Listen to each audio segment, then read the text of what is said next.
Torah time! The weekly portion. What's it all about? It really means something. What can it teach me? Turn it. Everything's in it. Hi, welcome to Torah time. I'm Rabbi Stephanie Shore. Now this week we start a brand new book of the Torah. We are in Vayikra, which in English we know as Leviticus. Now, in this beginning portion of this book, we start to read about sacrifices. And the sacrifices that the children of Israel were making at the Mishkan, the portable sanctuary in the desert. When they made these sacrifices, they bring the choicest of their flocks or the choicest part of their grain to make sure that they were giving something completely unblemished to God, to make amends for their sins. Now remember, in Judaism, sin has a different meaning than it does in our sister religions. Sin is an archery term in Hebrew. Chet is the word for sin. And sin in Hebrew, chet, is an archery term that means to miss the mark. So, in archery, you're aiming for the bullseye, but if you miss the mark, they call chet. Now, in a sin, we miss the mark, okay? We have to kind of realign ourselves, get back on track, and do the right thing. But also part of our Jewish tradition is to make amends, to atone for our sins. Now, back in the ancient times, and even until the destruction of the temple, sacrifice was the way that the children of Israel would make amends or atone for their sins. This portion goes into a tremendous amount of detail as to how to make the sacrifice, how to prepare for it, what to do with it. I don't want to go into the details because quite frankly, it's a little gory. The point is that there are a lot of instructions. Why do we think that? Well, because when we're making amends or atoning for our sins, it shouldn't be too easy. We gotta work for it to make sure that act of atonement will propel us into making changes in our behavior so that ultimately we don't have to do it again. Kind of side note, but very interesting when we talk about sacrifices. You may sometimes notice maybe your grandmother or when she's baking challah, or maybe even your mother or father, when they're baking challah, that they take a little piece and they put it at the bottom of the oven and they let that piece burn.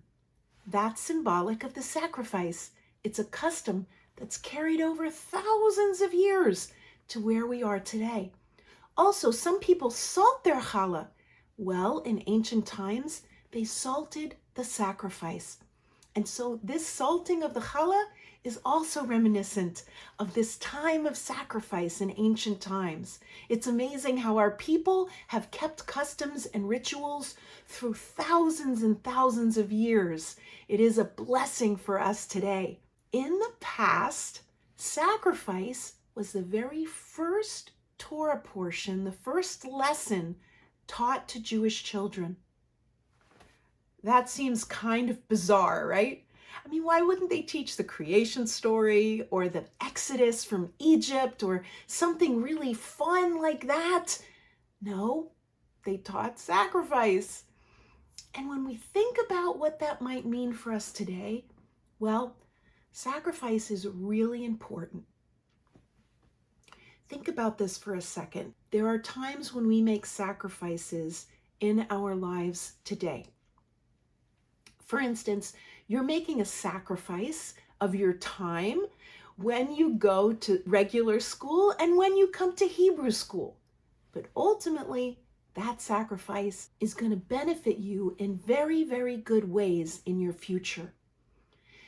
But when we think about sacrifice, don't we kind of think that we're giving something up?